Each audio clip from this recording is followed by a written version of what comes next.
Welcome to the Squeaky Wheel Farm. Hi, I'm Christine, and we're boiling sap to turn it into maple syrup. Come along with me and let me show you how it's done. Now the drill bit that we're using is a 7/16, and we've marked it with tape. 2 to 2.5 inches is how deep you'll want to go, and that marker will let you know when to stop.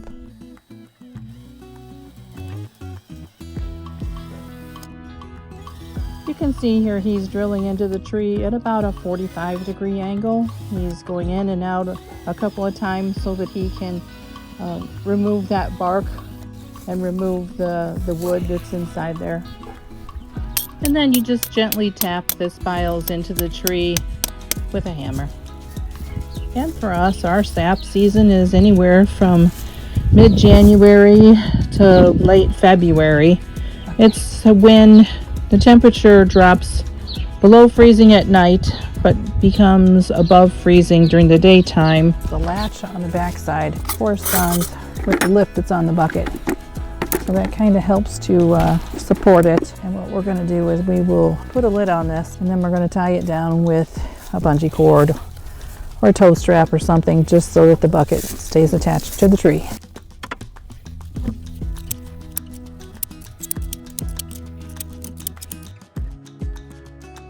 Just so you know, this isn't going to harm your tree as long as you tap your trees properly and don't put too many taps in.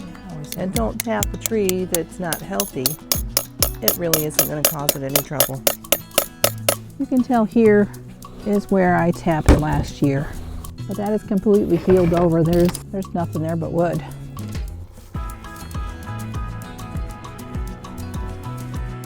And here you can see we're trying a different kind of spile. This is one where you attach a hose to it and put your buckets on the ground.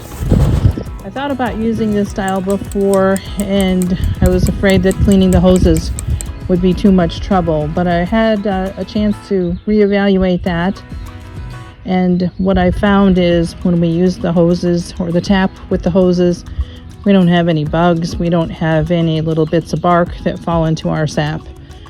I'll continue to buy more of these style taps. They're solid stainless steel, so they're reusable, and they're not terribly expensive. So I think this is probably the way that we're going to go next year. We will continue to buy more of these and use the hose to the buckets because I really like that.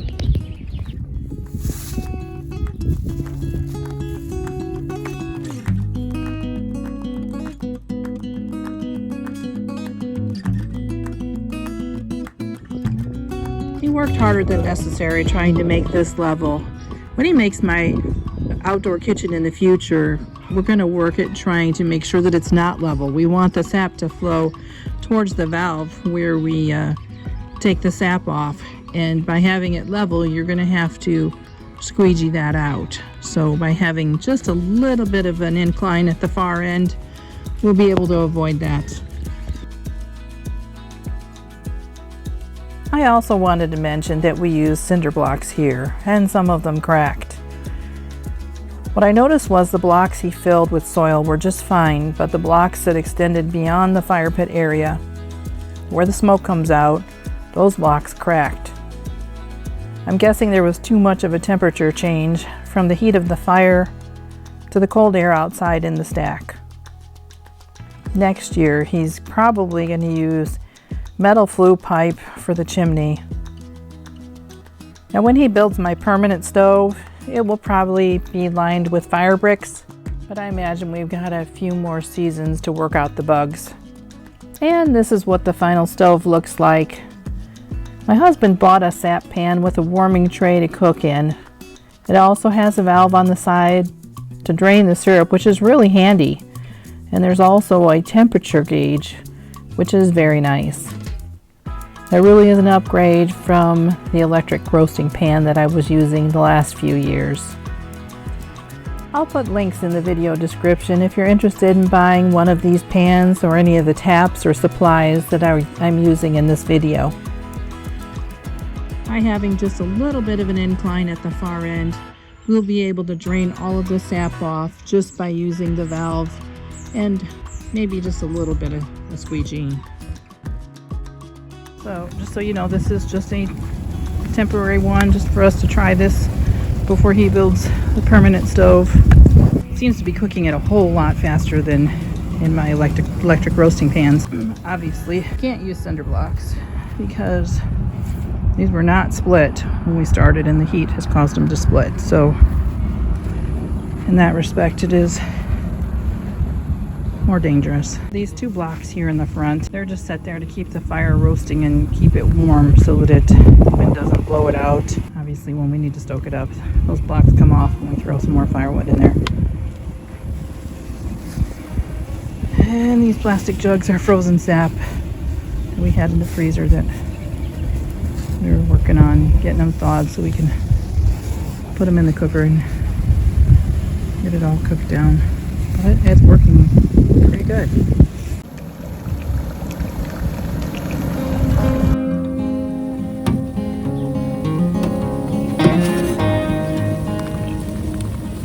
Occasionally I need to filter this too because there's a little bit of ash that flies in there. Takes a long time for it to turn color, but it's no longer clear. So it's a little windier today. We had to go ahead and construct a windbreak so that we could continue to cook the sap down in the syrup.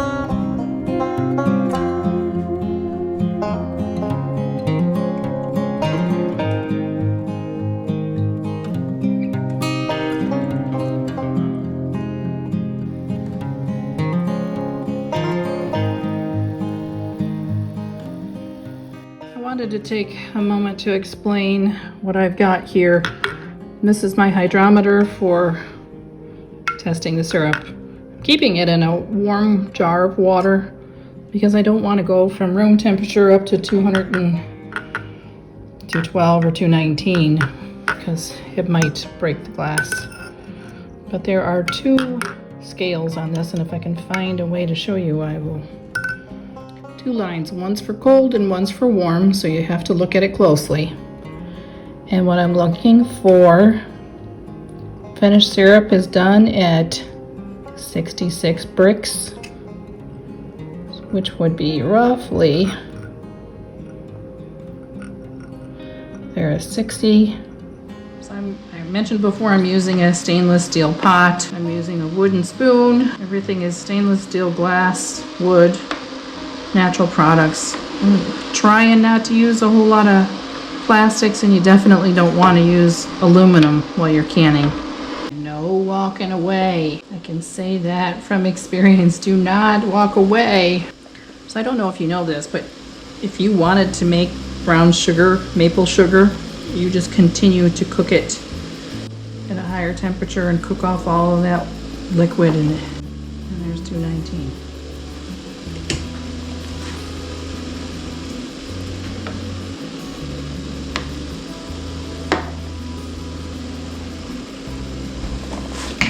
Things I'm gonna do here. For one, I'm gonna skim off all that foam. Don't necessarily want that in my jars. I'll get my jars out. And about 185 is where I want to start jarring it up, because I want it to go into the jars hot. I've already washed my jars, rinsed them, put them on a cookie sheet. They're in the oven, and I think I've got it at 175 degrees. So again, I'm trying to keep everything the same temperature. Get this hydrometer thing to work for me.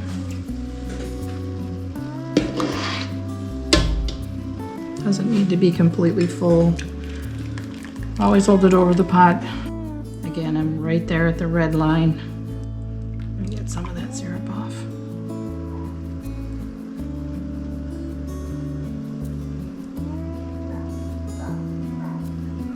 I'm right at 60 bricks.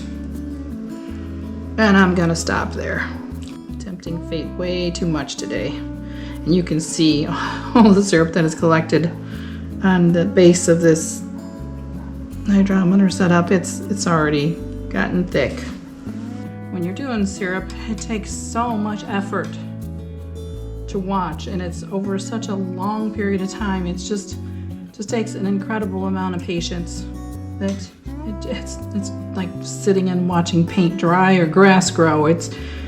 Sometimes nothing is happening and it's just happening at such a slow pace that it's frustrating to have to wait. But you have to. This is truly a test of patience.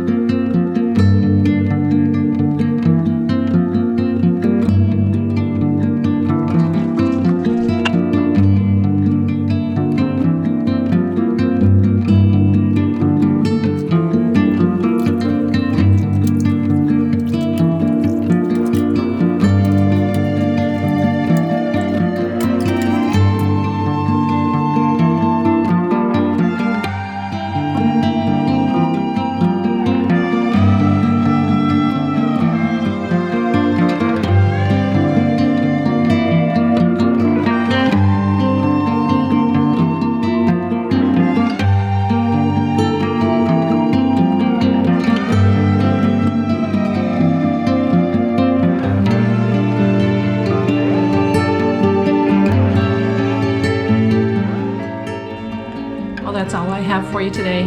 Thanks for watching. Oh, and one more thing. I hope to see you again soon.